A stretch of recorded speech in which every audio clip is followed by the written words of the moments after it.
Assalamu alaikum everyone, and today we are going to talk about graphing trigonometric functions. So we learned about trigonometric functions in our last trigonometric video and the entire previous trigonometric videos. Again, I'll leave a link in the description if I could, or right over here somewhere you can click it so that you can brush up on that before you start watching this video, because those will be very important. So learning trigonometric functions, just like every functions, we want to graph them. And again, if you don't know how to graph things, you can check a set of videos. I'll leave a link in the description or over here so that you can click it and you can watch my algebra videos about graphing and other things.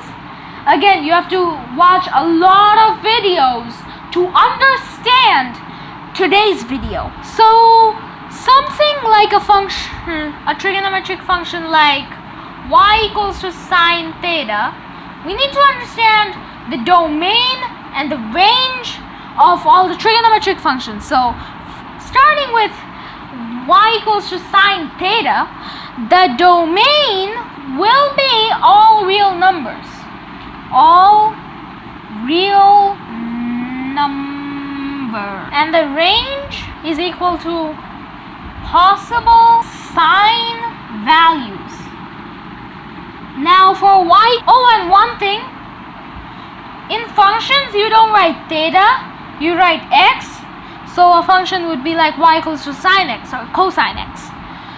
So y equals to cosine x is pretty much the same thing, except instead of possible sine values, we'll put possible cosine values, which makes sense because it's cosine, not sine. Y equals to tangent theta is very different. Since tangent theta equals to sine of theta over cosine of theta, we can rewrite this as sine of x over cosine of x. Those are the same functions, but not only that, if the cosine of theta approaches 0, which is possible, okay, it's not impossible, tangent of theta or the function itself will approach to positive or negative infinity, which is undefined. Now we also have to understand that trig functions are periodic. No, not the periodic table. Periodic is something that repeats every time. We'll see this more often when we graph more trigonometric functions. And also we have to note, which I did not say in my y equals to tangent explanation, is that y equals to tangent x, the domain and the range. So the range would be all real numbers. And what do I mean by real numbers? I haven't talked about this in my channel. You can notice that if you're a daily subscriber or viewer in general. That is, I'm going to cover this in my one of my algebra videos later in the future, inshallah. So just stick with it that real numbers are all integers, and also every single decimal numbers, you know, counting those. And then the domain of tangent x would be all real numbers, again, except for pi over 2 or any multiple of pi. These are not going to be in the tangent. Also for this, since this is periodic, we have to use the unit circle. Yes, that video is in the description or over here. I know I'm referring to too many videos, but this tutorial is too complex if you don't know anything about math in general. It's not something you can just click on and view on. So since the unit circle would be 2 pi radians, since that equals to 360 degrees. That means the sine of x and the sine of x plus 2 pi are the same in this function, because 2 pi radians is 360 degrees.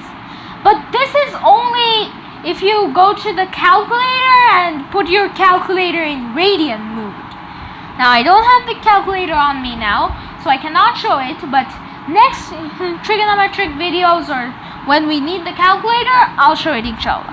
Now for the the thing we have been waiting for the whole time. Graphing! I mean, this is why you're why you're here in the first place. So now, since this is periodic, first there will be 0, 0. This makes sense in the unit circle. Now I'm going to refer that a lot. It's going to start at 0, 0. Then it's going to land at pi over 2, comma 1. Then slowly back to pi, comma 0, which makes a little curve. Then we go to the negative direction. And then here also in the negative and in the positive. So this is a periodic sine graph. Now we can use some transformations to, shift this graph. Like if it was y equals to some constant times sine x, then this would have gone up.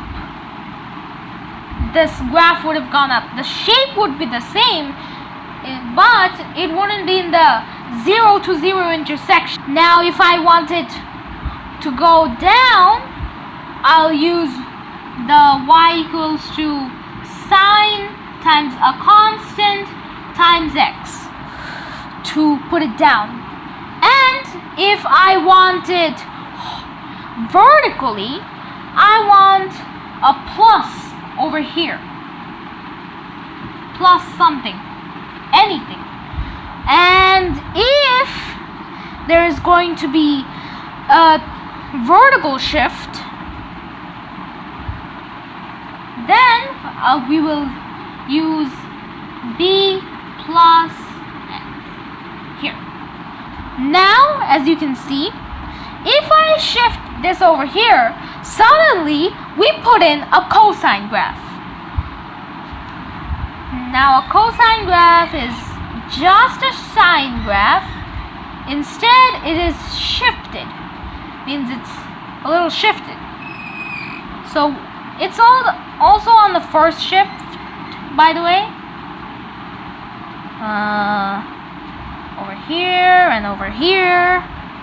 Now it's not intersecting, means it's shifted, which means that it's the cosine graph. Now today we wouldn't cover secant and cosecant and cotangent graphs, because those are a lot more complex and the video is too long on its own.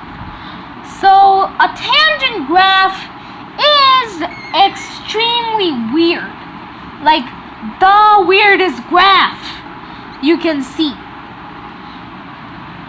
So now if cosine x goes near 0, then the function would go undefined.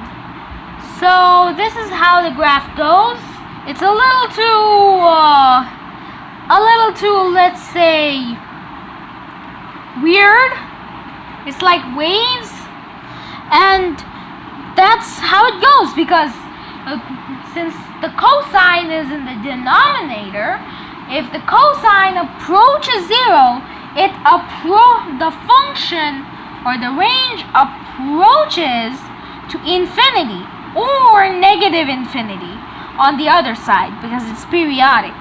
And since it is periodic, there will be multiple of these weird tangly graph thingies. So with that being said, that's all there is to it. And if you need any math help or any confusion on math or science, then you can subscribe to my channel, like, comment, and also if you want to master this technique, you can practice, so you can watch the video over and over and over again. So thank you for watching, and I'll see you next time. Bye.